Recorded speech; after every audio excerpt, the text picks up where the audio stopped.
Good evening, ladies and gentlemen. Welcome and thank you for joining us this evening.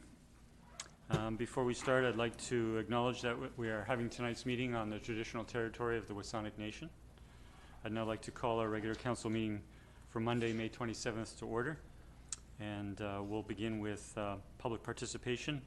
We set aside about a maximum of 20 minutes. We ask speakers to try and keep the remarks to 3 minutes. In a moment, I'll ask those to come forward, and if you could just press the microphone so you see the red light on, give us your name and an address, and we'd be pleased to listen to you this evening. And I'll call for a first time those wishing to address us in public participation.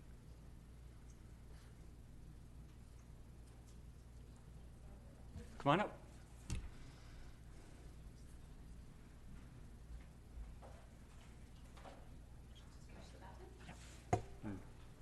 Hi, my name's Sheree McClure, and I'm a resident of Sydney. My address is 2063 Piercy Ave. I have 3 boys. I'm a stay-at-home mom. I have an 8-year-old, a 4-year-old, and a 10-month-old baby. I'm proposing that we amend the current bylaw regarding chickens. Please consider a motion that would see us allow a small coop with a maximum of 3 or 4 hens. I think that it's important to teach our children and our community that food is something more than a package at a grocery store. Even with a small amount of land, some sustainability is achievable, and I think with chickens, this is a great way to do so. I'm looking forward to being able to speak a little bit more about it later. I sent in some information for you guys to look at before today. Hopefully you had an opportunity to do that.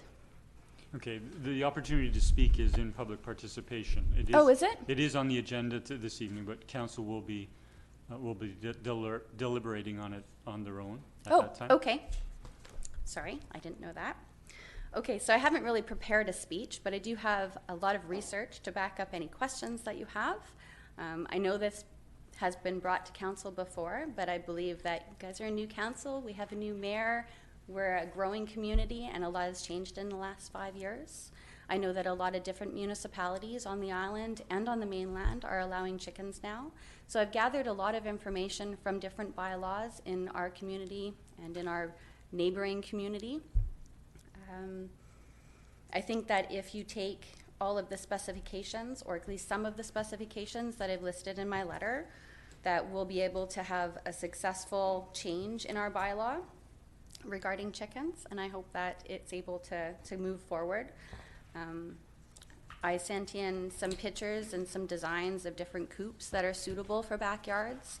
I also have some information on different chickens that are suitable for backyards. I mean, not every chicken breed is going to be a suitable chicken breed. But like our little silkies, they're only 1.5 pounds. They're super cute. They're cuddly birds. They're family birds. They're very docile. They're very quiet. They're kind of fuzzy. They're cute. Those are the ones that my sons like the best. You can go a little bit bigger to 6-pound chicken. This one tolerates winter really well. You don't need a heating device outside in their chicken coop. They're good with hay. They also tolerate sunshine and heat very well for our hot summers that seem to be getting hotter and hotter.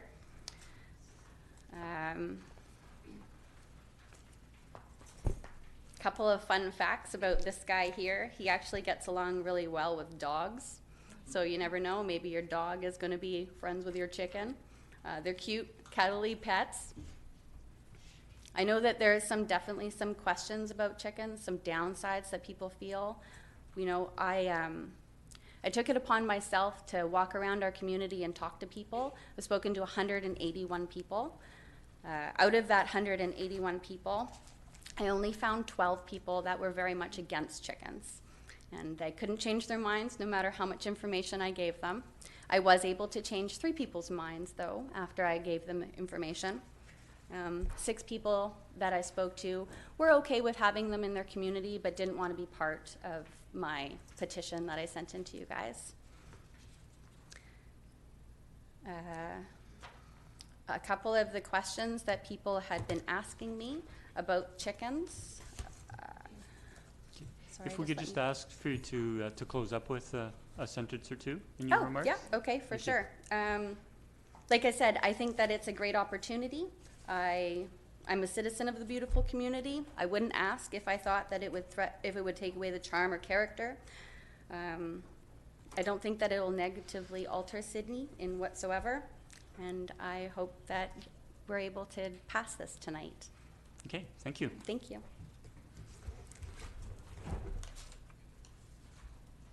I'll call for a second time if there's anyone wishing to address council this evening. And for a third time, is there anyone wishing to address council? Seeing none, I'll close the public participation period, and we'll move to approval of our agenda. So moved. Second. All those in favor? Oh, sorry. Councillor Duncan? Sorry. I wanted to add a third report under my councillors' reports to report on a plastic bag ban study that was done, or survey rather, by Deep Cove Elementary School. Okay, thank you. We don't need to amend the agenda, but thank you for the awareness. And I'll call the question. All those in favor? And the motion carries unanimous. Thank you. And we have the adoption of minutes from our regular council meeting on May 13th. Move adoption. So I'll second that. All those in favor? Motion carries unanimous. Thank you. We have no items under business not completed or business arising, no delegations or petitions.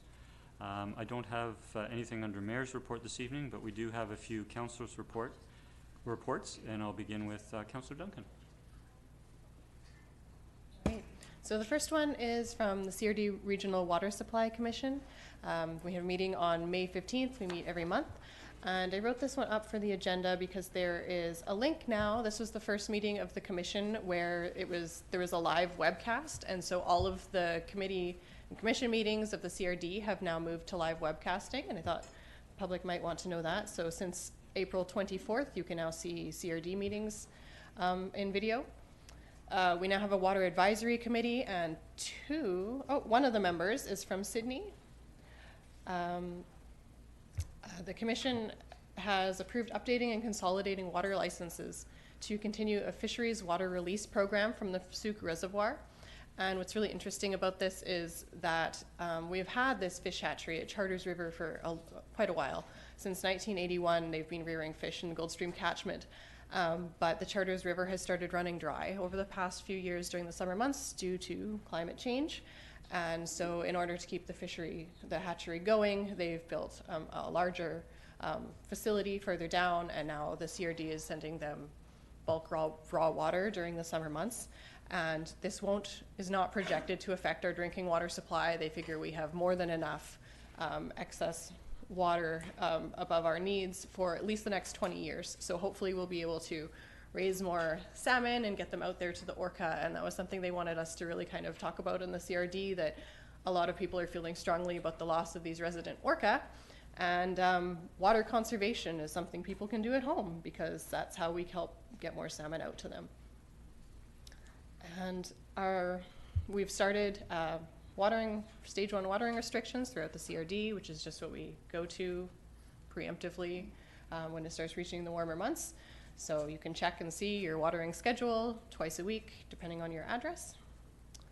And we have requested that the Water Advisory Committee help us on the Commission determine how better to communicate to people about the status of our reservoir and water restrictions, because we know there's a lot of media reports about reservoirs starting to run dry, loss of snowpack, and in the CRD we're actually in a really good position still. Our reservoir does not get anywhere near down half empty, and so letting people know that we're in really good shape because we have managed our watershed very well, and that we actually just want to be able to keep doing the really great job that we're doing is something that's a bit of a good news story we think like people should know. All right, my second council report, they've told me they're going to make me read the whole thing. It's just a motion to set criteria for disbursement of amenity contributions collected per policy DB13. Whereas in March 2017, Sydney established a bonus density and community amenity contribution policy, DB13, with the purpose to establish a framework for the calculation and collection of bonus density amenity contributions and community amenity contributions triggered by increases in development density as permitted by the Town of Sydney zoning bylaw or as approved by council through a rezoning process. And whereas the purpose of these amenity contributions are to provide community amenities which benefit the people living and working in Sydney, and whereas cash contributions collected per the calculations in Section 4 are divided into two funds, 33% into the General Amenity Reserve Fund and 66% into the Attainable Housing Reserve Fund. Whereas tangible contributions, i.e. physical improvements such as infrastructure improvements, can be accepted in lieu of cash, and Section 5 of the Community Amenity Policy states tangible contributions are to benefit the community in the area of the proposed development, including but not limited to non-market housing, off-site street or park improvements, land or improvements involving publicly accessible open space and or pedestrian routes, either through dedication, easement, or covenant, additional public parking either underground or within the built form of a proposed development, public art, environmental protection, conservation, and or remediation projects.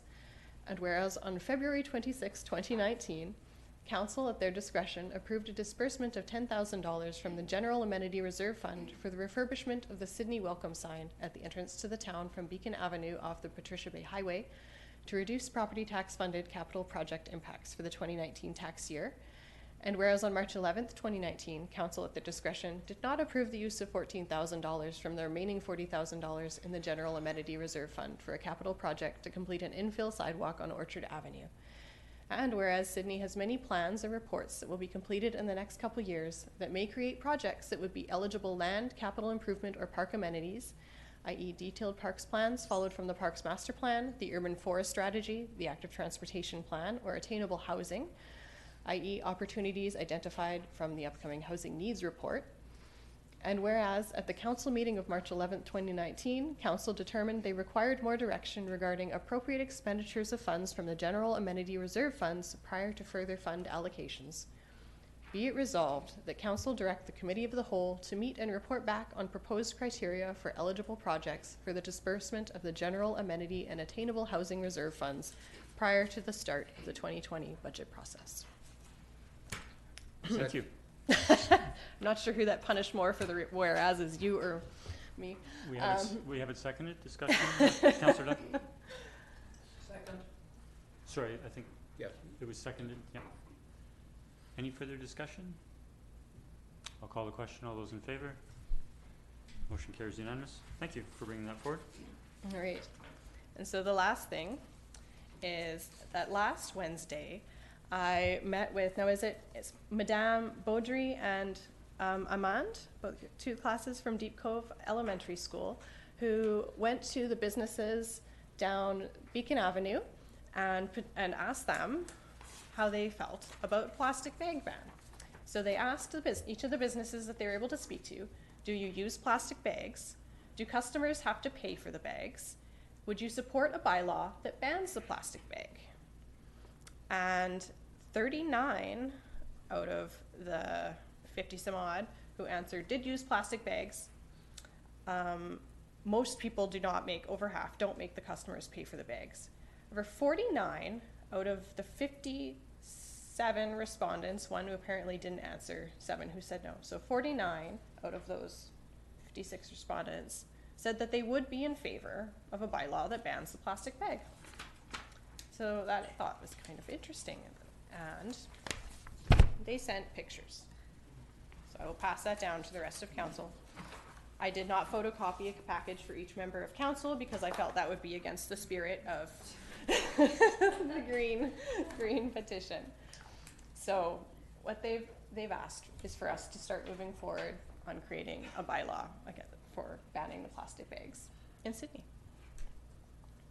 And after I spoke to them, I spoke to Mayor McNeil Smith, who was able to provide me some background information on the direction the CRD has been in before, and so maybe he can provide that information now, so I'm not trying to paraphrase.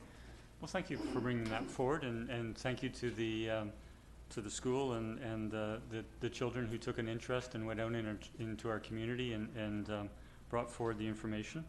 The background is that the CRD, at the request of the City of Victoria, considered, so the 13 municipalities in the Capital Regional District considered a ban on plastic bags. I think it was a couple of years ago, and they decided not to proceed with it at that time.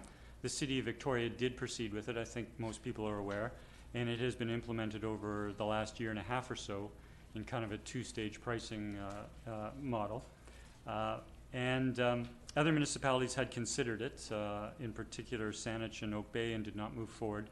But other municipalities are currently reconsidering a ban on plastic bags. There was a court challenge to the City of Victoria when they first brought forward their bylaw on a ban, and the City of Victoria was successful in that court challenge. Many may have seen in the media recently that another court challenge has been launched by the Bag Association of Canada, Plastic Bag Association of Canada. And I think I would personally like to see this Capital Regional District take another look at a ban on plastic bags. And the main reason for that is I think to have 13 municipalities with 13 different banning policies will confuse people. And I think it would be good to have a consistent policy if the CRD can agree to a policy. I think the appropriate time to bring it forward to the CRD, which I'm willing to do as a CRD director, would be upon the outcome of the recent court challenge for the City of Victoria's bylaw. So I think it's something that this council should consider prior to me taking it to the CRD, and I think a good opportunity, if that court challenge is resolved by the fall, we go into our strategic planning meeting, and I would certainly like to see this move forward to our strategic plan in the area of our environment management, and look forward to that possibility. So I don't think a motion is necessary at this time, but we can certainly consider it again in the future. So thank you for bringing it forward. We'll move on to other council reports. Councillor Fallot. Thank you, Mr. Mayor. If I can just to leap back to Councillor Duncan, at the beginning you were doing a report on the CRD water. Just a quick question, has there been any conversation about car washing and washing on a porous surface as opposed to driveway where the runoff goes into the storm sewers and then into the ocean? Just thought I would pass that on to you and maybe see where that conversation can go. It has not come up at a commission meeting so far. So yeah, I can bring it to the next one and just ask what the background is on that, because I know commercial car washes are supposed to collect and reclaim, and I don't know if there are any sort of bylaws in any municipality about Well, I car know washing one of the in private. conversations is that when we're in water restrictions, there is the urge not to personally wash your cars and to take it to car wash instead. And I know some municipalities then go ahead and ban washing on hard surface with a recommendation that you do it on a porous surface so that you capture the runoff and it gets filtered. So Yeah, I that just could wanted be to. something to put into our new Okay, education. thank you. Yeah, thank you. And now I'm going to just do a quick update on our library.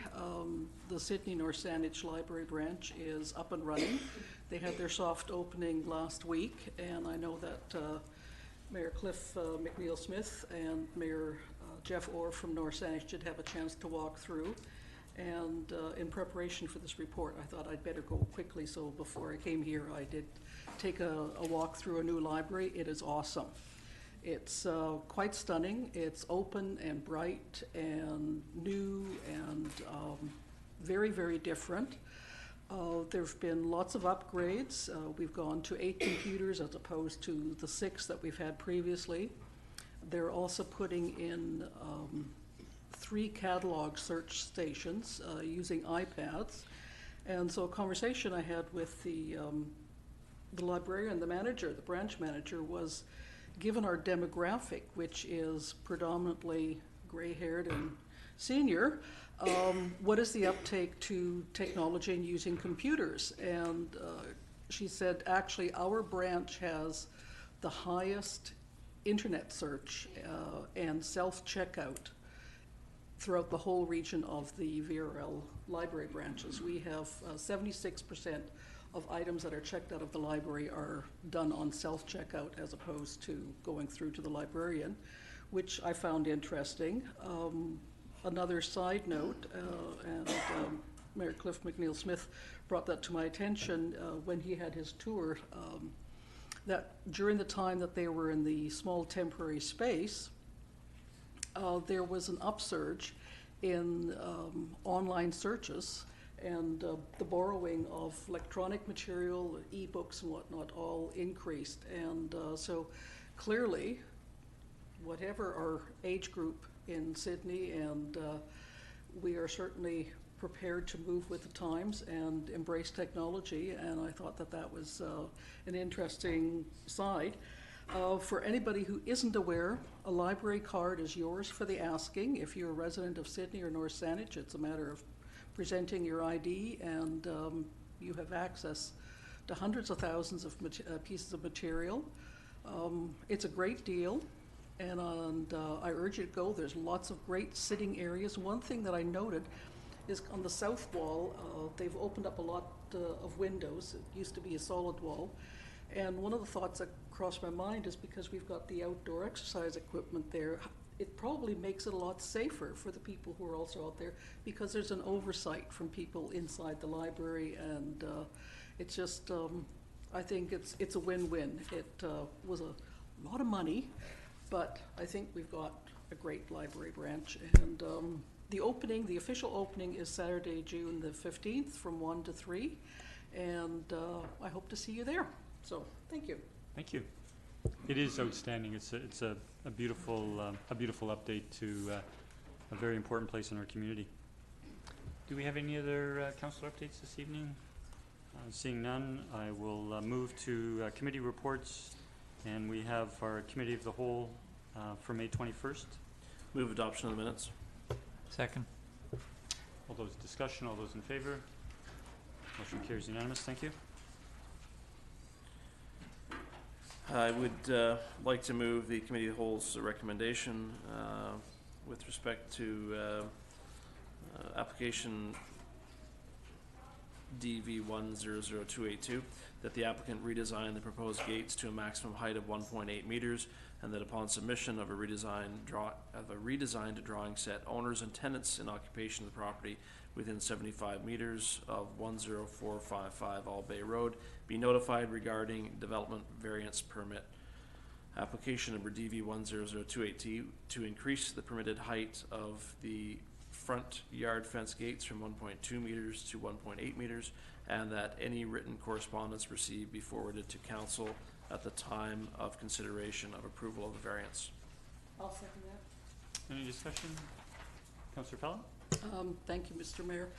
Just a quick note, I voted against it last time, and I thought about the proposal, and I took a look at the gate again, and although I am concerned about the request for a variance on the height, I think the end product is agreeable, and I'm prepared to support it tonight. Thank you. Any further discussion? I'll call the question. All those in favor? Opposed? Motion carries. Second recommendation from Committee of the Whole, I so move that development variance permit application number DV100283 and development permit application number DP100789 2355 Orchard Avenue to relax maximum lot coverage in order to allow for the construction of a single-family dwelling in the intensive single-family development permit area be forwarded to the Advisory Planning Commission for further review and comment. Second. And discussion? Seeing none, I'll call the question. All those in favor? Motion carries unanimous. Thank you. We'll now move to staff reports. Under item 11A, we have the District of North Saanich referral with regards to proposed zoning bylaw amendments, bylaw number 1479, and a staff report dated May 17th. I'll move the recommendation that staff respond to the District of North Saanich regarding proposed bylaw number 1479 with the following comments. One, that the Town of Sydney has no comments on proposed zoning bylaw amendments related to accessible parking regulations, agricultural and affordable housing parking requirements or zoning definitions. Two, that prior to initiating a zoning amendment to the CS1 zone, the District of North Saanich, the Town of Sydney, the Victoria Airport Authority and the Ministry of Transportation and Infrastructure meet to discuss long-term land use and transportation planning considerations for the area. And 3, that the Town of Sydney requests that the District of North Saanich consult with the Town of Sydney prior to any future redevelopment of the affected CS1 zone parcels in order to proactively work together to manage issues relating to the shared road right-of-way of McDonald Park Road and implications on the surrounding street network, including Beacon Avenue West. I'll second that. Discussion? Councillor Wainwright? Thank you, Mr. Mayor. So one of the aspects of the bylaw amendment is removing the building size restriction. There used to be a cap. The cap was actually quite small. The one thing that I'm a bit concerned about is, and I'm not sure if North Saanich's bylaws got this covered somewhere else, is removing that restriction would potentially open the door to a big box. Because the zoning that they have in place, for example, at Sandown, is quite broad in terms of what it would allow.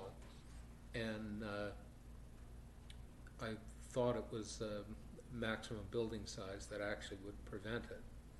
So if they're removing it entirely from that zone and it's not covered somewhere else in their bylaw, I would actually have a concern, and that's not actually addressed in the motion. So I don't know if staff are familiar enough with their North Saanich bylaw to be able to comment on that. Yeah, through the mayor to Councillor Wainwright. So the CS1 zone, which is the one being amended, has 3 current permitted uses: light industrial, mini storage, and research facility. So a big box retail would not be permitted under that zone. They would have to rezone the property again to a similar type of zone to Sandown. Okay, thanks very much. So that addresses that concern. If I could see clarification through staff, in the first page of the staff report under discussion, it says remove maximum building size restriction in the light industrial. So it would be removing the building size, but only no change of building use of permitted uses. That's correct. Okay, thank you. Councillor Rintoul. Thank you, Mr. Mayor. The catalyst in part for this, or at least enabling this change, relates to sewer main extension. It's the issue of capacity, I suppose, that I want to address through to staff. I know at that location there's off-peak, at least there used to be off-peak flow in storage at the corner. I don't know that that in any way relates to Sydney's capacity closer to the plant, or if all of the material would be running through North Saanich sewer mains all the way to the plant. And so if I can ask the question through to staff, in part because, again, a larger industrial project, you don't know what is going to go in there and what the volume of water potentially could be in the use of such a facility.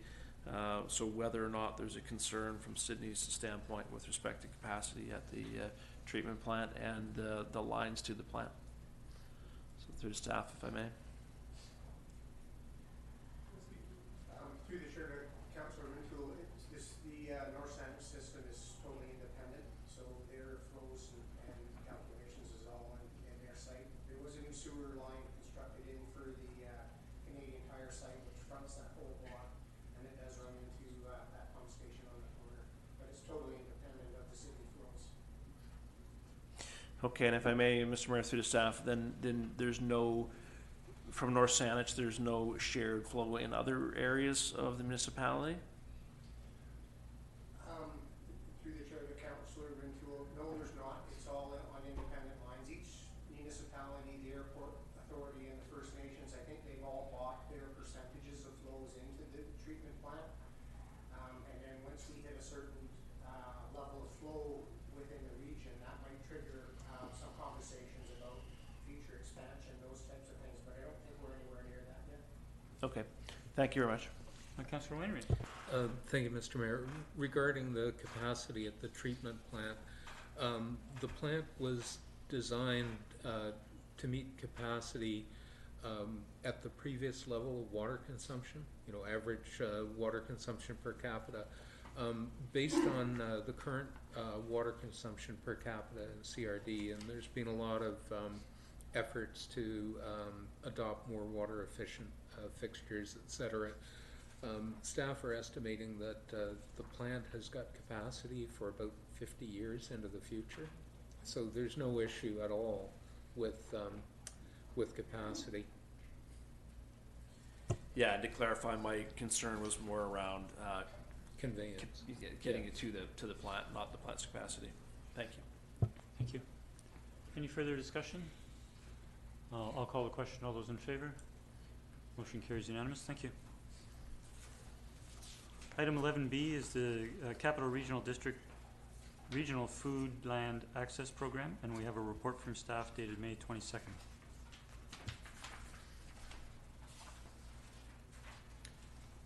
So I'll move that staff respond to the CRD indicating that the Town of Sydney does support the CRD operation of Foodlands Trust in partnership with a non-profit organization.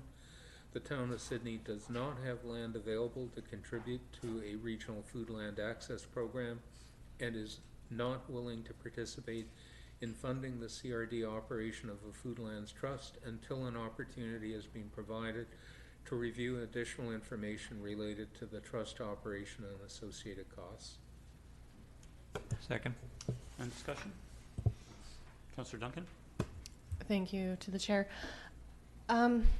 This one I'm wondering about the wording of recommendation 3, and seeing one of the late correspondences. The first point, I think, does show that Sydney is in favor of a Foodlands Trust. The problem is that we don't want to say, yes, we're in, and we're willing to put down X amount of money because we don't know how much money it is. But the other thing I'm wondering is that a lot of that is contingent on some of the background letters that we received, where a lot of councils are reviewing it this week, including almost all of the ones that actually have agricultural land. And until we know whether the agricultural land municipalities have actually bought in, whether Sydney buys in or not is a little moot because we don't have any land. So I'm wondering if I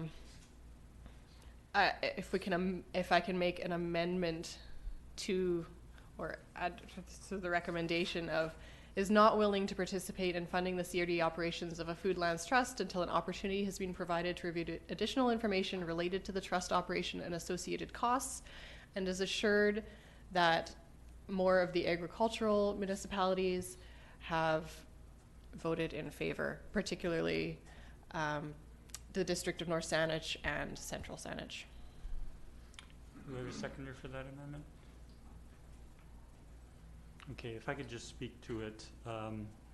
We don't have a seconder, so it won't go forward. But speaking to it, I think your concern will actually be addressed within this motion, and I'll explain how. And that is, in terms of reviewing additional information related to the trust operation associated costs, associated costs will be dependent on the land contributed by the various municipalities that do have land. So if there is a lot of land contributed, for example, but few municipalities are willing to fund it, then the costs will be significant. However, if a relatively small amount of land is donated, but a larger number are willing to participate, then the cost could be much less. So I think relative to how much land is actually donated by the municipalities who can donate land will actually factor in to the costs, and that will be part and parcel of the information that we need to make a decision. So with that amendment off the floor, I'll leave it back, or go back to discussion on the original motion. Seeing none, I'll call the question. All those in favor? The motion carries unanimous. Thank you.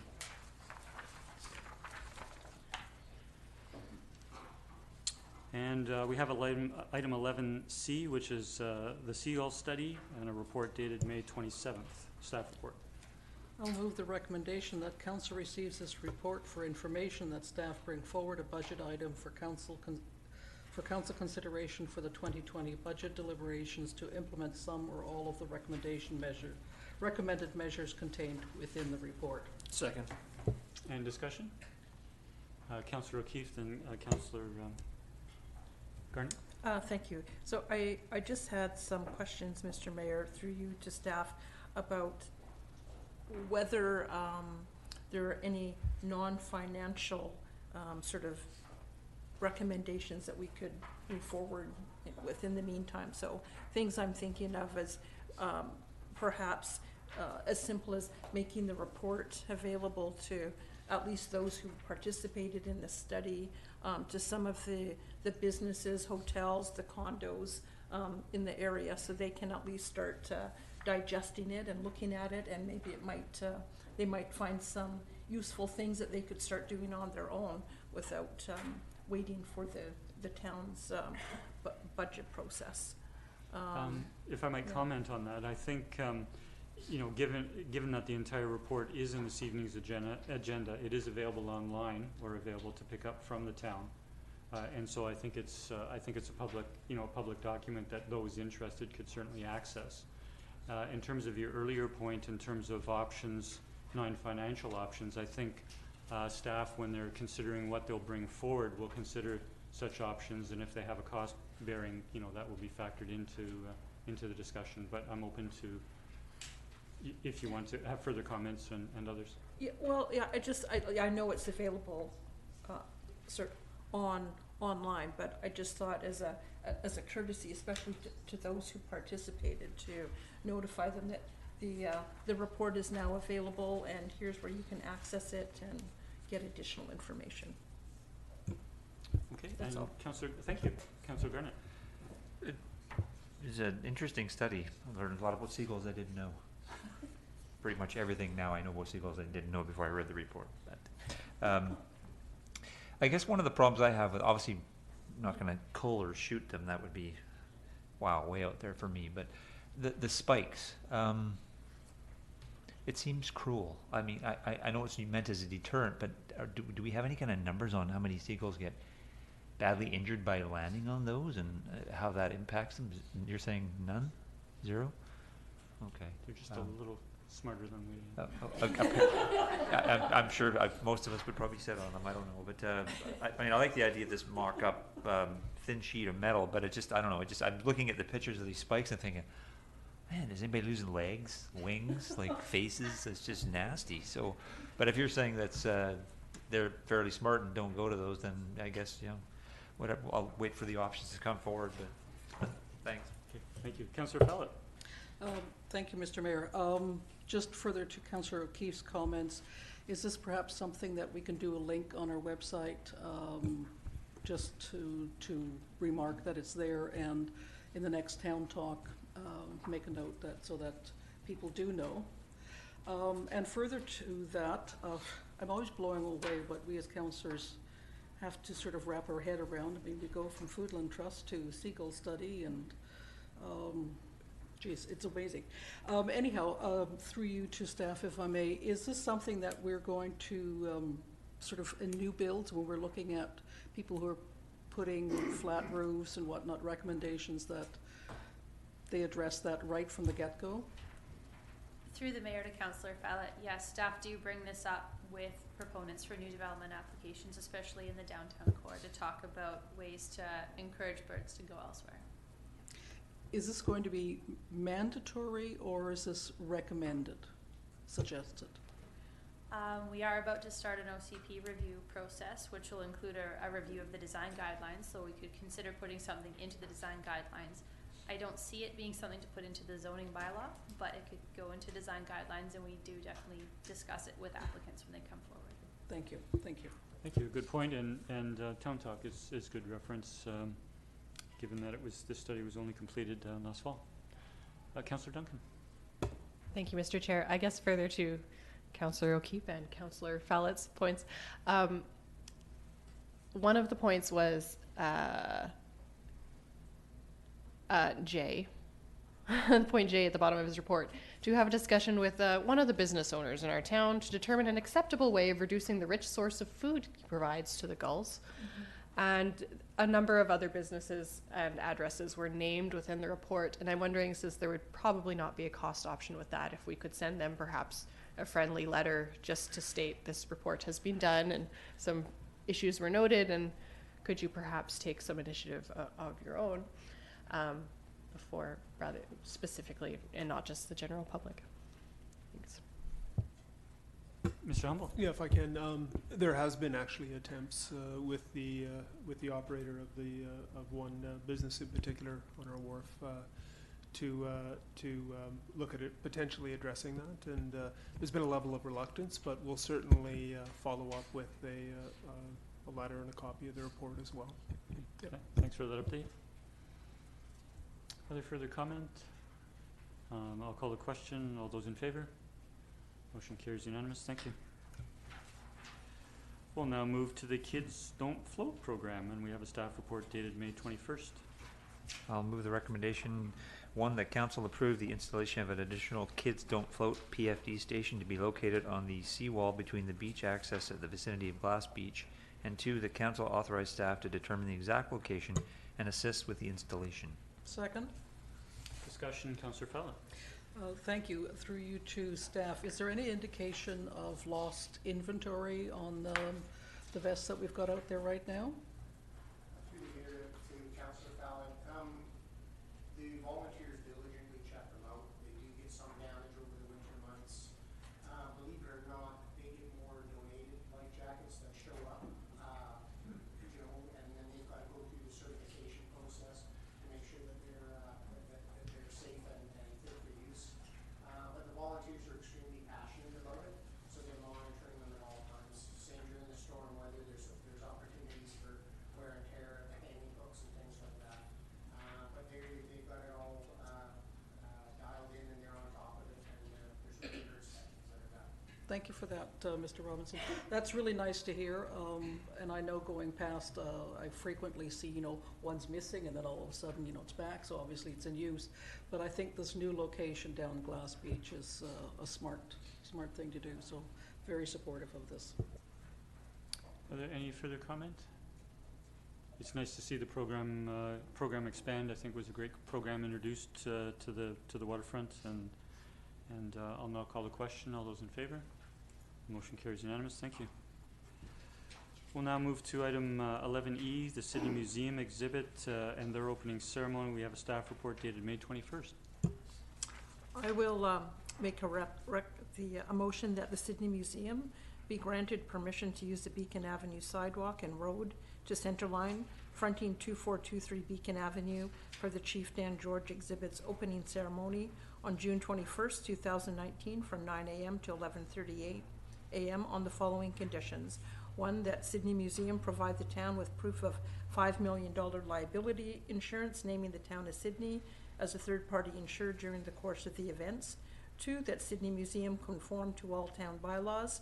Three, that Sydney Museum provide and follow a professional pedestrian and traffic control management plan that has been accepted by the town, plan to be submitted 14 days prior to the event.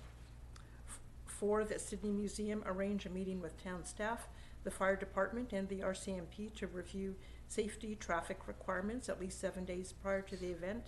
5, that Sydney Museum send out notices to affected residences, businesses advising of the event on June 21st, and provide a contact number should there be any concerns or questions at least 2 weeks prior to the event, and that no costs are to be incurred by the town in relation to this event. Second. Second, any discussion? Councillor Rintoul. Yeah, thank you. Really pleased to see this and really like the sort of layout that they've described within the program and the use of the space. My question is to staff, and perhaps not even particularly related given the time of day this is occurring, 9 to 11:30, and its proximity to public bathrooms in Sydney. But is there a criteria in terms of a threshold that that staff use when determining whether or not an event needs to provide temporary public washroom facilities for events of this nature throughout the town? Staff have a response, but no, not at this point. I don't believe we do have an established criteria for when a potential porta potty, washroom, etc. might be required. So when council is moving recommendations of this nature, then have we in past seen a requirement for the event organizer to provide a certain number or volume of temporary washroom facilities? I want to say there has been in the past, I believe for the, and I could be wrong, but I believe the Sydney 5K, 8K, for example, there was a requirement for, I think, a minimum of a certain number of porta potties to be required. And again, that's a larger event where you're having, 400 or 500 people. I mean, you get larger ones like the Sydney Market certainly, and maybe even the summer concert series in the summer as well, where you get large numbers of people that also would potentially benefit from having porta potties available. Thank you. And a question through to staff, if I may, Mr. Mayor. For an event of this nature, again, close in proximity, fairly short in duration, I know there's signage directing individuals to public washrooms fairly close to this location. Are there temporary signs ever put out by the town when an event of this nature is planned? No, there's not usually. Okay. All right. Thanks, Mr. Mayor. Thank you. Councillor Garnett. Just so the council's aware, the next meeting I have with the Sydney Museum and Archive Society will be on June 8th. So I will probably bring some kind of report forward on the 10th and hopefully have some update, maybe some other questions you might have will be able to be answered at that time. I will probe them for some more information for you. Thanks. Any further discussion? I'll call the question. All those in favor? Motion carries unanimous. Thank you. We'll move to item 11F. We have our 2018 year-end financial results and the staff report dated May 21st.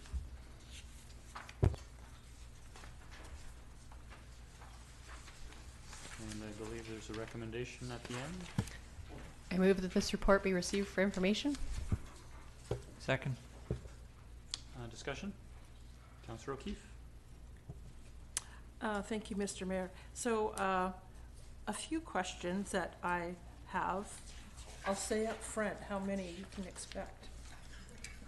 I'm aiming for 5 or less.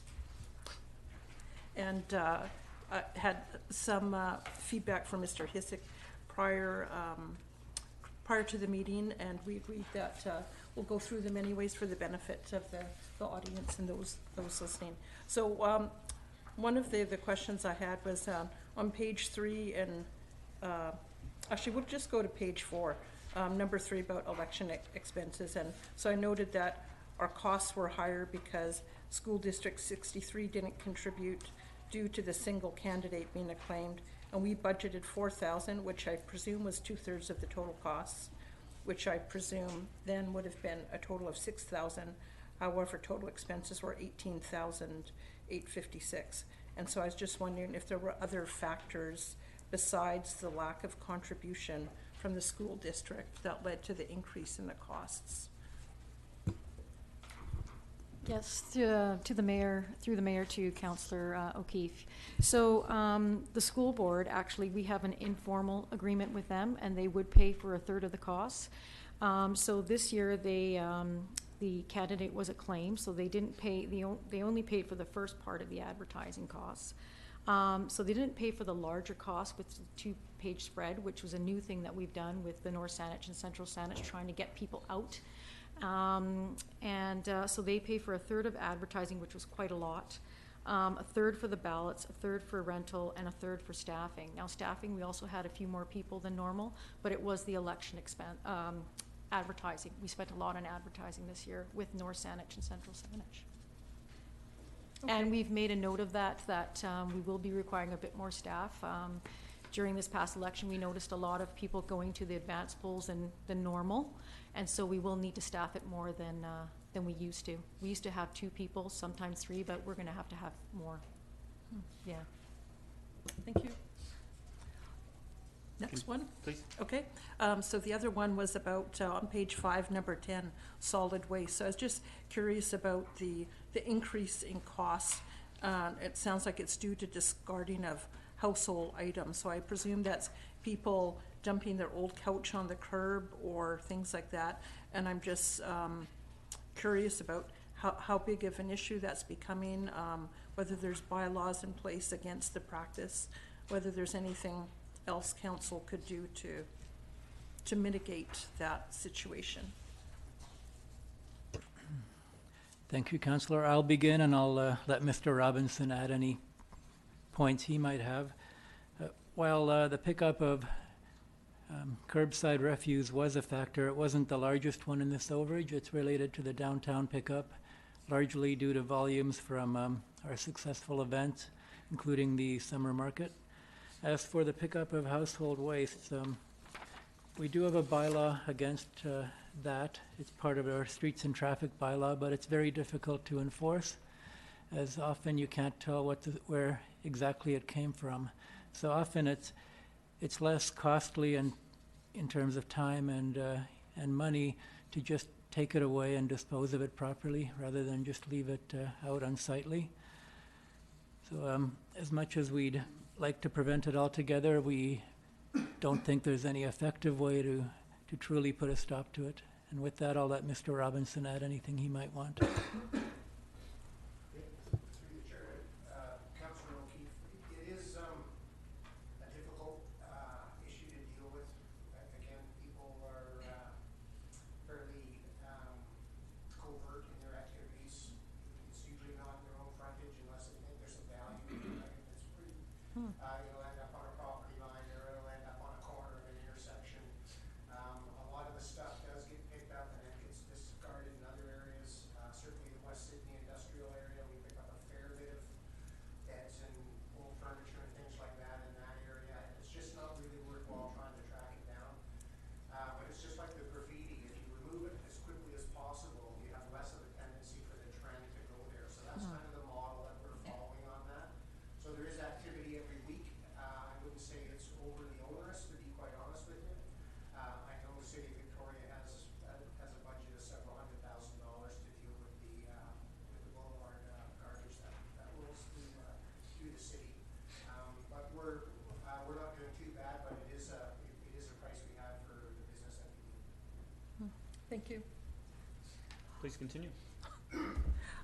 So then I had a question in regard to, on page 5, number 12, parks, and it's mentioned that there's quite an increase in parks budget due to the above average water use.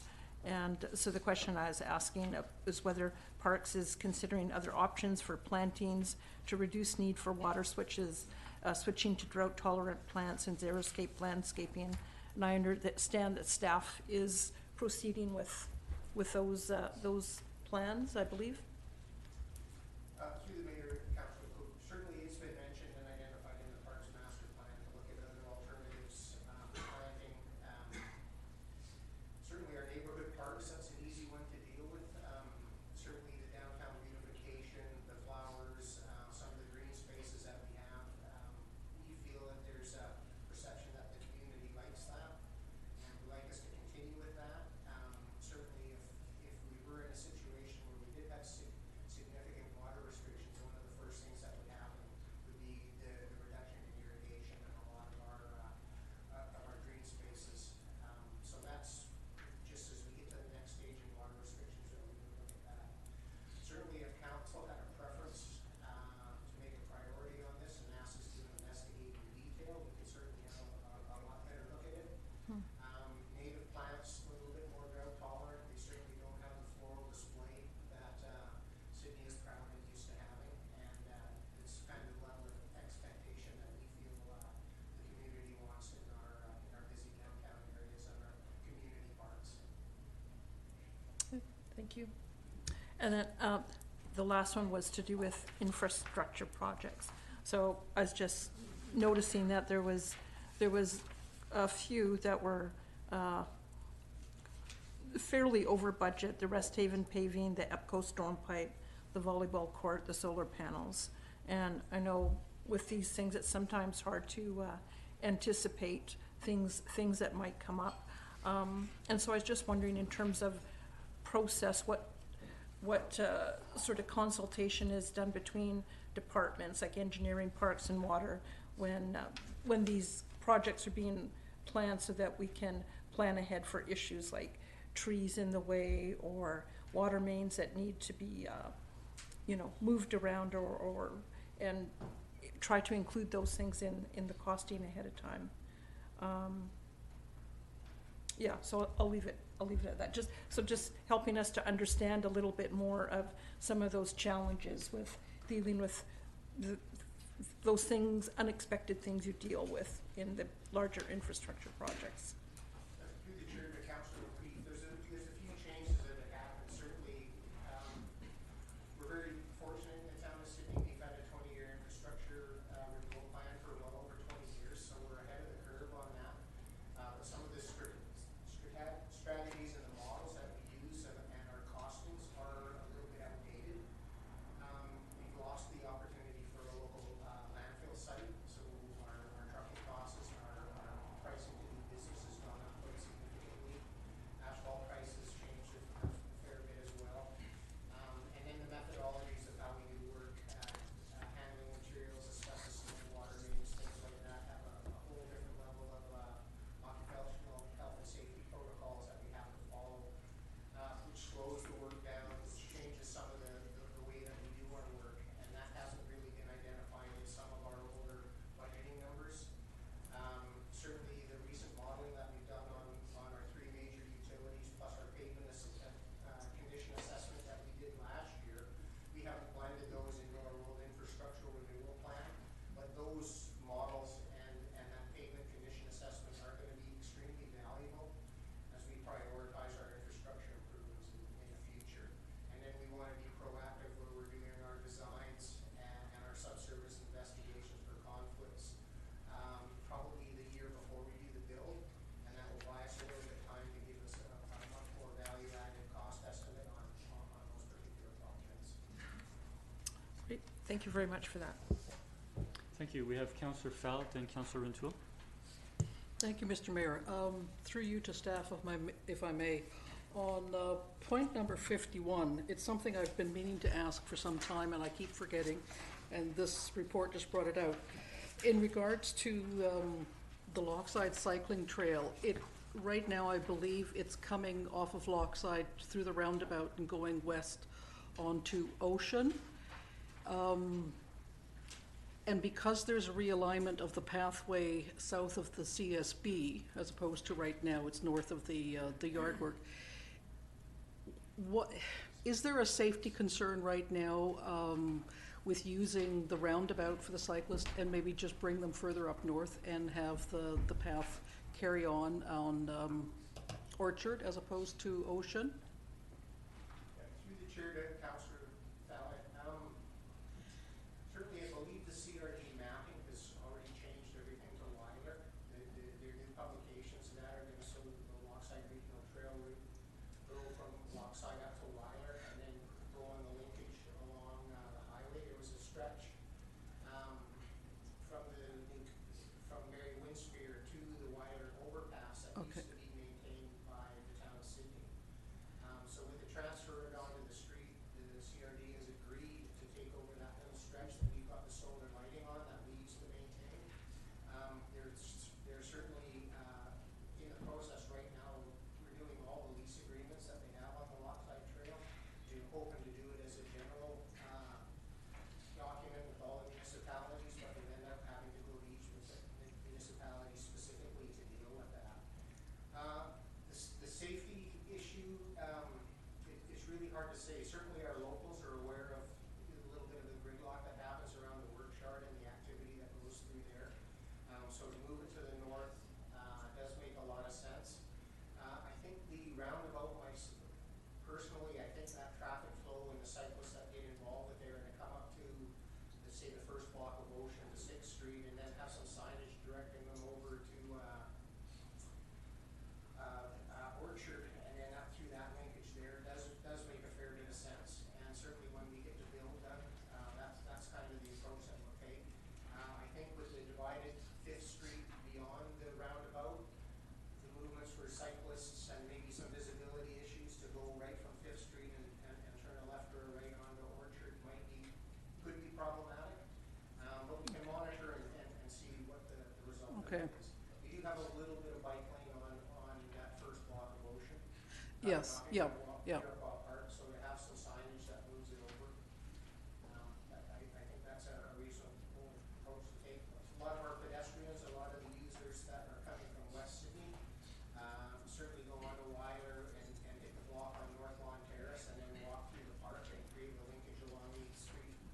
that direction. So there may even be the opportunity to do some enhancements along the trail route through Iroquois Park, just on the west side, because it. I was just thinking that it might be nice to Yeah. put a decent surface on there. Yeah, it's, it certainly hasn't come to light yet, but certainly it's another option that we can look at. Okay, thank you very much. Thank you, Mr. Mayor. Thank you. So just for clarification, the CRD might be pursuing in the longer term Weiler as off the current trail? Well, no, we've, 2 years ago, when we identified the need to move the trail from Ocean because of some of the Yeah. safety conflicts that we had, we asked the CRD at that particular time if they would mind having that trail relocated. And they said certainly that made sense to us. So the signage has already been changed on the Lockside to try and force people up there. Yeah. The locals and the regular users of the trail certainly know the route that they're used to. But tourists and other people that are getting new information from the CRD or some of their documents, they will be showing it going up Weiler Avenue. Excellent. Thank you. Councillor Rintoul. Thank you, Mr. Mayor. I realize I'm at risk of taking a special interest in sewage tonight, so I'll try and be brief with this question. Bullet number 20 under water and sewer operating funds, if I may, Mr. Mayor, to staff. It references town's share of Saanich Peninsula wastewater treatment plant. So because it's operating, was any of that repair and maintenance oriented, or is that just all charged based on flow?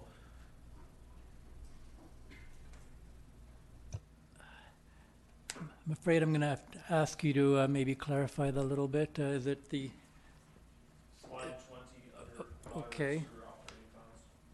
So is that $1.4 million that we paid simply based on flow, or is there a calculation or a separate line in relation to any repair and maintenance, any extra capital costs as well, any loan repayment, anything else going into that facility?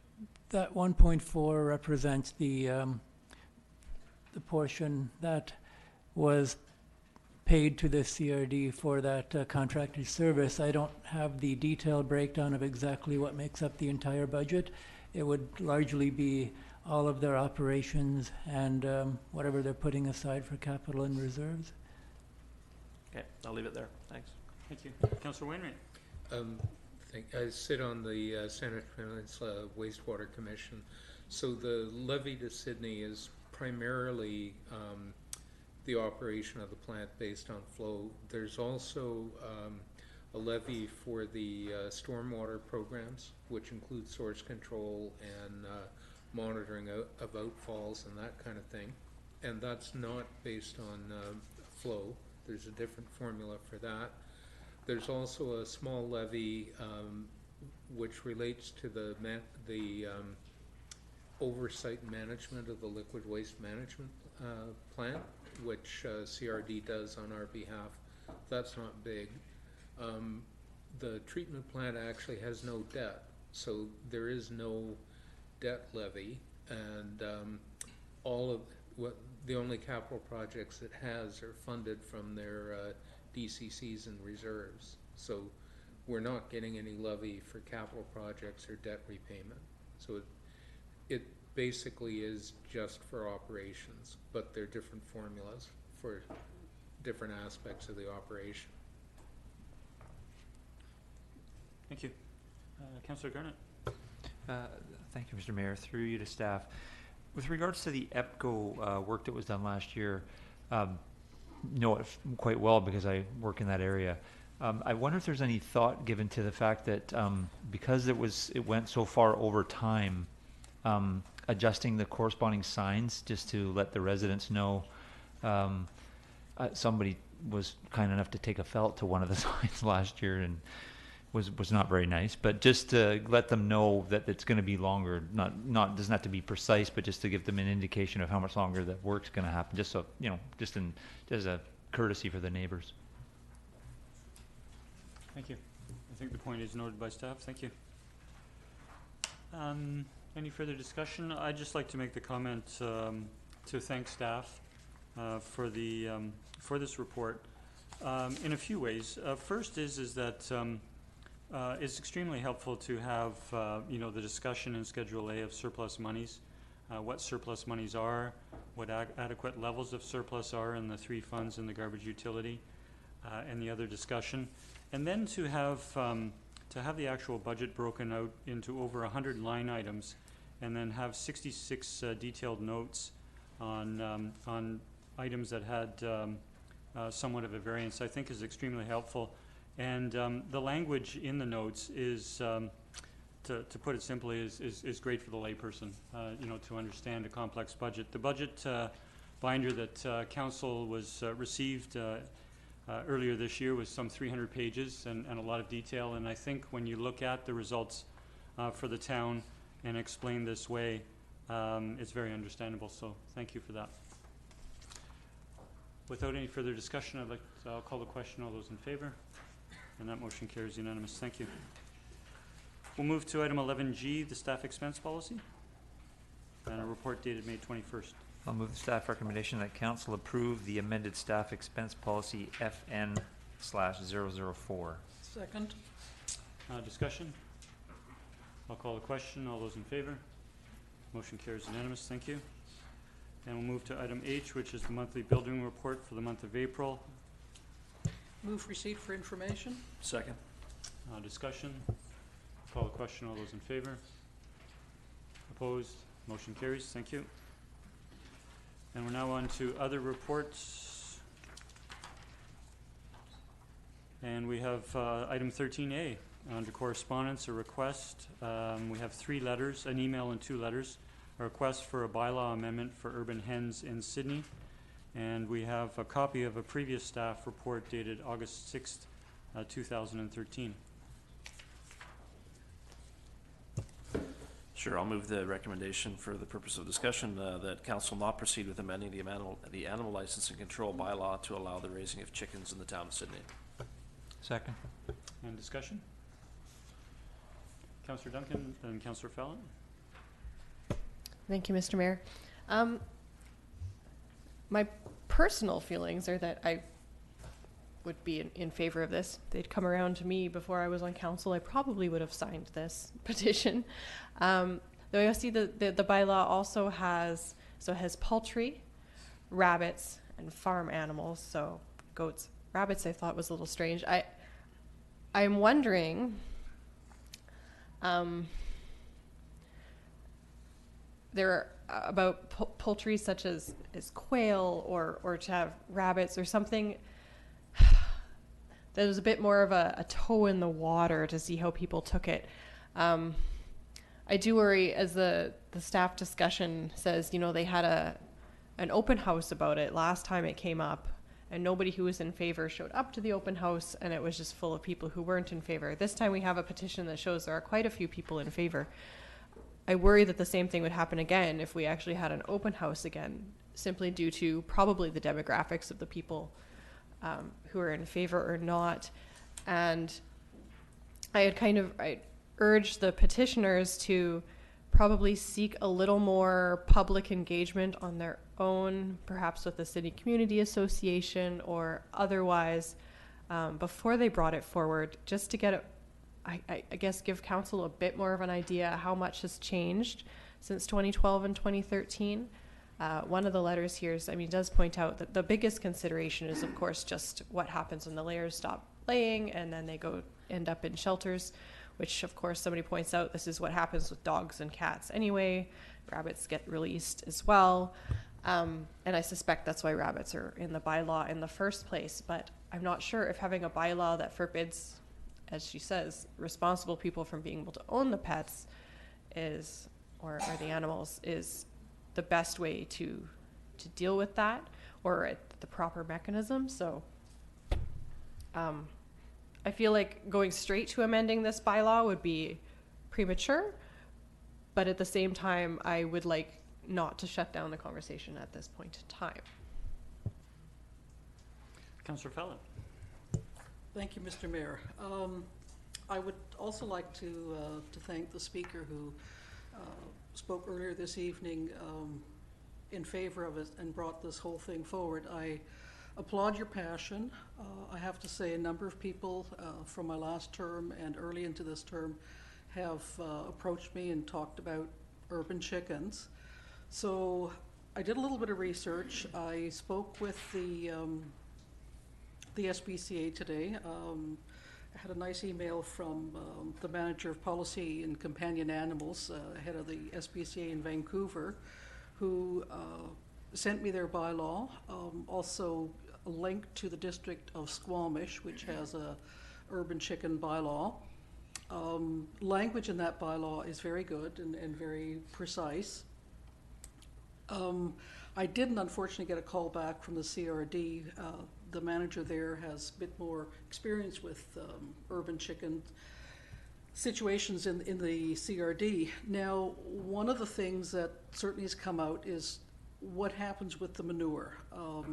How do people in the small lot settings that we have in Sydney, how do we deal with the manure that's a consequence of having chicken? And one of the arguments in support of this is we want to have a food supply. We want to ensure that we stay connected to that. And I also heard that we were talking about pet chickens. So I'm a little confused as to what the motivation is there. Is it about food supply or is it about pets? Then there is the smell. The consequence of small lots is there is going to be a smell. So both the SPCA and the CRD did indicate that there was not, they weren't getting old chickens being dropped off, abandoned chickens. That was not an issue or a concern. It was, neither one of them indicated that that was a problem. But the thing is, if we go from food supply of hens laying eggs, they come to the end of their egg laying time, then they become pets. I guess this is when you start with one chicken and then after a couple of years you bring a second chicken in so that you have. But what is the plan for the leftover chickens? Like, what are people going to do? And I think that's a conversation that we do need to have as a municipality if we're going to create, if we're going to look at creating a bylaw, what happens to it? Other municipalities are looking at registration of the chickens, but unless they're somehow controlled, how do you know one chicken from another that hasn't been raised? So what happens with the chickens when they age out of their egg laying? So I think some more work needs to be done. I am willing to further the conversation and listen to it again. I will support the recommendation tonight, but I think that it's something that if you're really passionate about this, to do your research and get some more answers and keep at it and see where we go from there. Thank you. We have Councillor Garnett, Councillor Rintoul, then Councillor O'Keefe. Councillor Garnett? Yeah, I thank you for the presentation. I appreciate what you're trying to do. I think it's a good idea. I do have sort of firsthand experience with this in the past. Wasn't legal chickens, they were illegal. It wasn't my direct neighbor, but my neighbor on the other side of where streets kind of connect. And so other than the rooster waking me up at sunset every morning, the other problem was, and I talked to my neighbor, I said, I don't see you outside in your backyard much in the summer. And he said, well, come in the backyard. And to not be pun here, but the smell was foul. It was very bad, and I felt really bad for them. So they ended up having to make a complaint, and the chickens got removed, and we did have excessive rats. So I mean, some of the concerns that I've read in here are legitimate. I've seen them, and I think I concur with Councillor Fallot. I'd love to see us have more conversation and get this formulated in a way that we can make it work. And there's some questions that there still need to be answered, and I'd like to see those answered before I'd be willing to proceed with it. Thank you. Councillor Rintoul. Thank you, Mr. Mayor, and thank you to Ms. McClure for the presentation. Certainly, a lot of passion there, and knocking on all those doors. Sounds like campaigning a little bit, but you did very well to get all those signatures. So there's an interest in the community, and not just this community, as evidenced by the report that that a number of other municipalities have gone down this road. And so while I support the motion that's been recommended this evening, like my colleagues, I'd like to see the dialogue continue. I don't know what that mechanism is. I wonder if, as part of the OCP review, if there's an opportunity for members of the public with an interest in this area to put forward, their points of view on the overall, plan for the community, and we try and incorporate some dialogue in that forum, so that whatever momentum there is continues on. So I commend you for this crusade, if you will, and I think you did a great presentation, and I think we need to continue the dialogue. Thank you. Thank you. Councillor O'Keefe? Thank you, Mr. Mayor. So this is in my neighborhood, and when I first heard about this, I thought, no way do I want chickens around, and I was concerned about the smell and the noise and the rats and all those things. But I thought, I'll keep an open mind. So I talked to my brother, who's in the mainland, who has chickens, and got a bit more information from him. I talked to people who are in Victoria, who either have chickens or live close to people who have chickens. And so I've changed my mind. And I think this is something that we should consider supporting. In terms of all of the concerns about first about noise. Often the noise is if you have a rooster. So if you cut out the rooster, that's a big thing.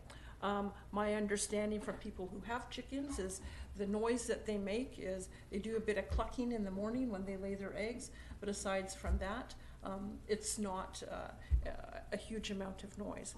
In terms of the potential for rats and smell, that sort of thing, there's ways that those can all be mitigated. And I think if we had, the petitioner brought forward some information from other municipalities and other bylaws and how they've dealt with that. And I think that if we had a tight enough bylaw, maybe it needs to be something specific for chickens, I don't know, but in terms of only being allowed on a certain lot size, that you have to have a coop of a certain size and configuration on that there's bins, there's rules about where the feed is stored and how the compost. So when you look at the other bylaws that are out there, they address all those things. So we could do that as well. I guess other things, I'm thinking about, we earlier in the meeting we talked about food security, and in that report staff noted the importance of food security and sustainability, and I think it's such a good opportunity for us to allow our citizens to get more involved with that, and children as well. There was talk about one of the things in the report was people had concern about chickens running loose in their neighborhood. Well, I am more concerned about cats running loose in my neighborhood. Like, if all I had to worry about was a chicken, that would be fine. But the 3 or 4 cats that run loose in the neighborhood and end up in my yard and making my vegetable beds and my garden beds, their litter box, I find that more of a nuisance myself than a chicken. In terms of what do we do with them when they age out? So people that I've talked to that have them, first of all, chickens, depending on the breed, can actually lay like a lot longer than 2 years. It just drops off. And the people that I know that have them, they have them as a food source, but they're also pets as well. And so when people have cats and dogs, we don't ask them to say, what's your end game when your cat or your dog? We don't make it a requirement for them to say, how are you going to dispose of them? So I would think that people who are responsible chicken owners are going to take the same approach. So I'm in favor of it. Now I know that it seems most of you aren't. And in regards to this motion, what concerns me is that we're cutting off the conversation. And so like Councillor Rintoul indicates and some others, it seems we want to go forward with this. And I'm just wondering how we might do that. You know, the staff report that we got is almost, I think, 6 years old. And, you know, I think it's evidenced by the almost 200 people, I think, that signed a petition, that there's a great amount of interest in the community. So times change, you know, and I think it's something we should think about. But what's the mechanism? Thank you. Councillor Wainwright. Thank you, Mr. Mayor. So I'll say generally I'm supportive of the idea of letting people do this kind of thing, because I do appreciate that there are people out there that observe best practices, and I'm reluctant to say you can't do it, because there are a relatively small number who are going to do it very badly and really create a lot of problems. One of the things I'm concerned about, though, is if we amend the bylaw to make it allowed, and then we find that we've got a moderate number of urban dwellers who have literally no idea what they should be doing, who aren't handling the waste appropriately, that are attracting vermin, got the wrong species of birds that are in fact a problem and keep escaping, you know, and that sort of thing. And granted, a coop should be able to contain them, but when you have an urban dweller who doesn't know what they're doing, you can have a lot of problems. And if we find that we've allowed it in the zoning bylaw, and then we find it is creating problems and we want to prohibit it, we're going to find that all those people are grandfathered. You know, we can amend the zoning bylaw to make it not allowed, but anyone who's currently got chickens, that's grandfathered. So I'm just cautious about going down that route. I would rather see us, if we're going to consider doing it, that we do something where the approval is temporary, so that they have a permit or a license that allows them to do it, and if there are problems, that we can revoke that. And then if there are any complaints from the neighbors, sorry, your permission is revoked. And for those that could do it responsibly, well, maybe there's no problem. I can see us going that route, but that is not simply amend the bylaw to make it allowed. I guess the other thing that I would be concerned about, though, is we've got a lot of things on our plate that we want staff to do, ranging from OCP review and, you know, a variety of other things that we think are really important for the community. There were things we deferred because we didn't think there was enough staff resources available to allow us to make it a priority. So to pull something like this off, you know, and give it a priority and ask staff to do a bunch of research to make sure we're doing this properly, I can't see us going there. Not unless we're literally looking at hiring some additional staff just to allow us to do a project like this.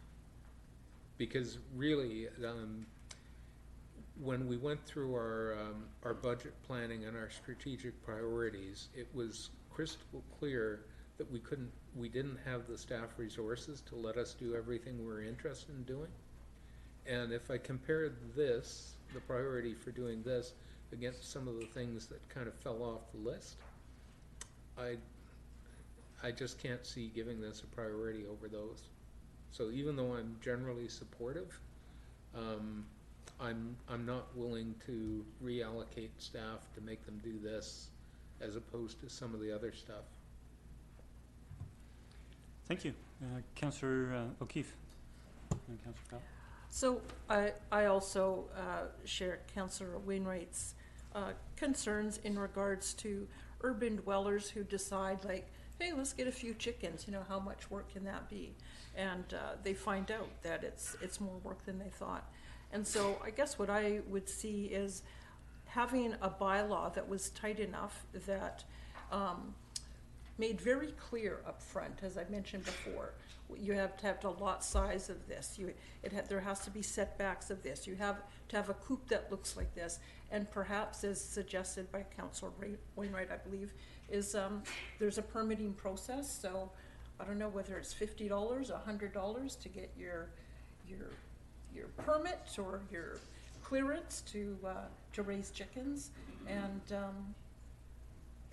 so that they can see up front that there's a fair amount of work involved. And so I guess what I would hope is that people who thought that this is a pretty easy thing to just get a few chickens and throw them in their backyard might be discouraged by the amount of work that they actually had to do up front in order to move forward with that.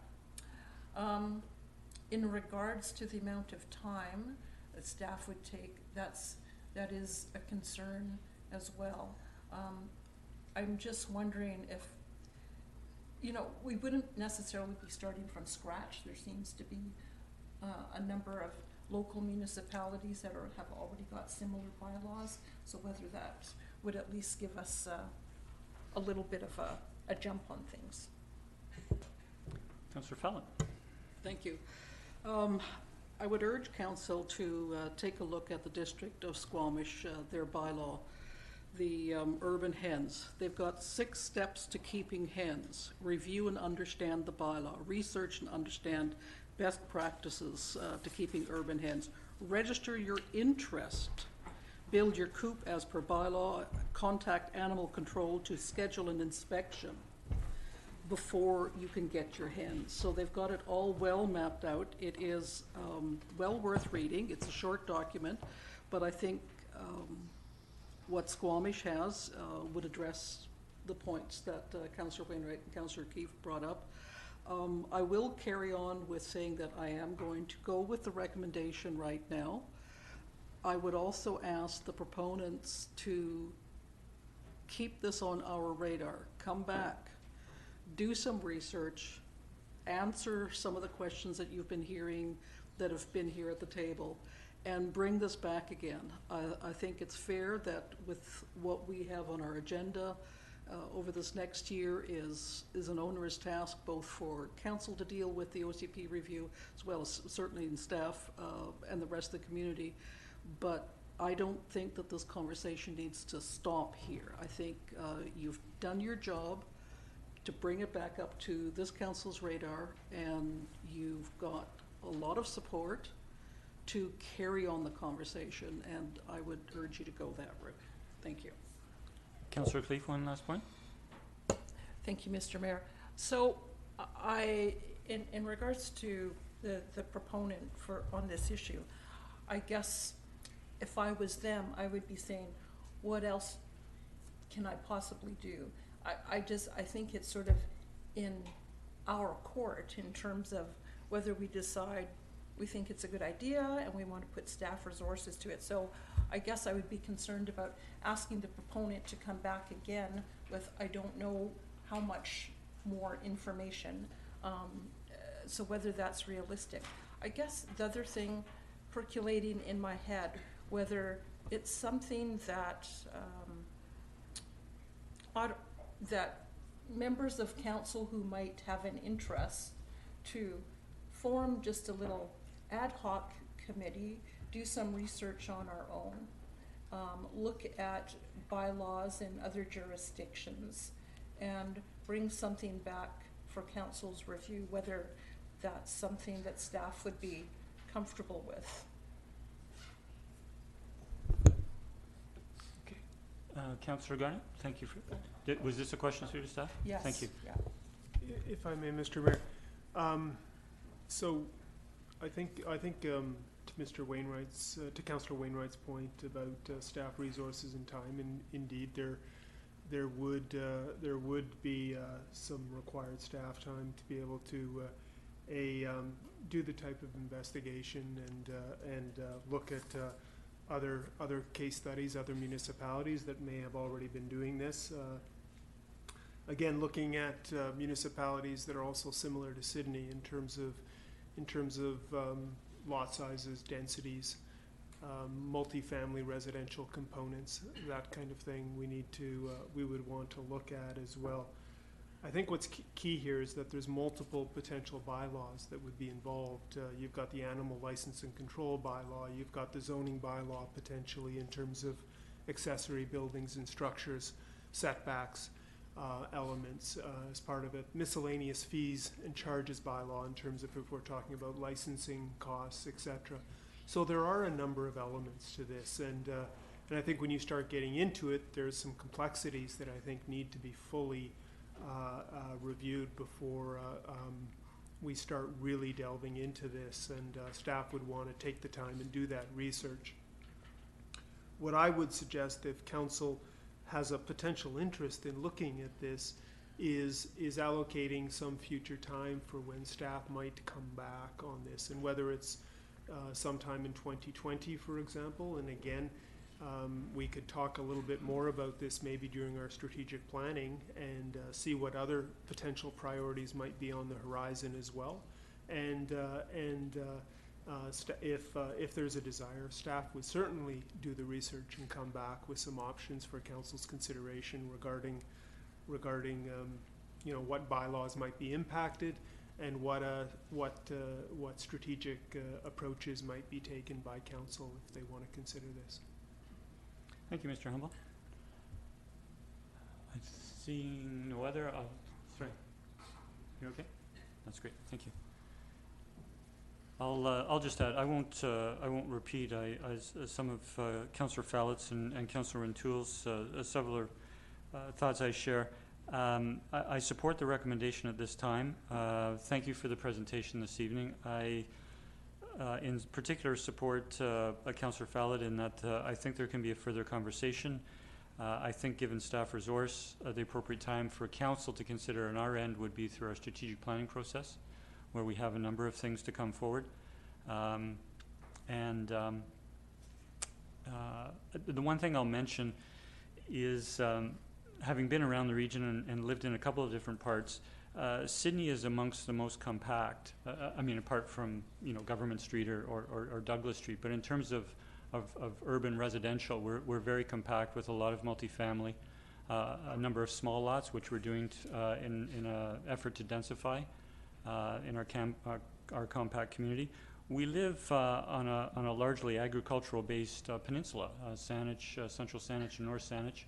I think our children have ample opportunity, whether it be through the Saanich Fair or other opportunities with the open gate farms around the community, to certainly experience livestock, all the different types of livestock. And I'm just concerned that again, some of the unintended consequences, there might be a larger impact in a more compact community such as ours. But I am willing to continue the conversation, and I'll now call the question. All those in favor? Opposed? Motion carries. Thank you. We'll move to item 14A, which is bylaw number 2164, the miscellaneous fees and charges, and we have amendment number 17 and a recommendation. This bylaw has been reviewed and received first, second, and third reading at a previous meeting. I'll move that the bylaw be adopted. Second. I'll call the question. All those in favor? Motion carries unanimous. Thank you. We'll now move to item 15A. We have the Victoria Family Court and Youth Justice Committee. We have a notice of motion from Councillor Fallett that was presented at the May 13th council meeting, and a recommendation. Thank you, Mr. Mayor. Recommendation, whereas Councillor Heather Gartshore from the District of North Saanich and I have become increasingly concerned about a number of issues related to the Victoria Family Court and Youth Justice Committee, including whether or not the committee is in fact meeting its own mandate, how effective it is in doing so, whether or not it continues to be relevant, and the appropriateness of this being a committee of the Capital Regional District. Therefore, be it resolved that Council direct Mayor Cliff McNeil Smith to work with Mayor Jeff Orr of the District of North Saanich to seek the CRD Board's endorsement of a review of the Victoria Family Court and Youth Justice Committee as soon as possible. Second. And discussion? I'll call the question. All those in favor? That motion carries unanimous. Thank you. Thank you for bringing that forward. We'll move to item 16. We have correspondence for information. Move receipt. Second. I'll call the question. All those in favor? That motion carries unanimous. Thank you. We have no notices of motion or a motion to go in camera. I'll seek a motion to adjourn. Move to adjourn. Second. Those in favor? Motion carries. Thank you. Thank you, ladies and gentlemen.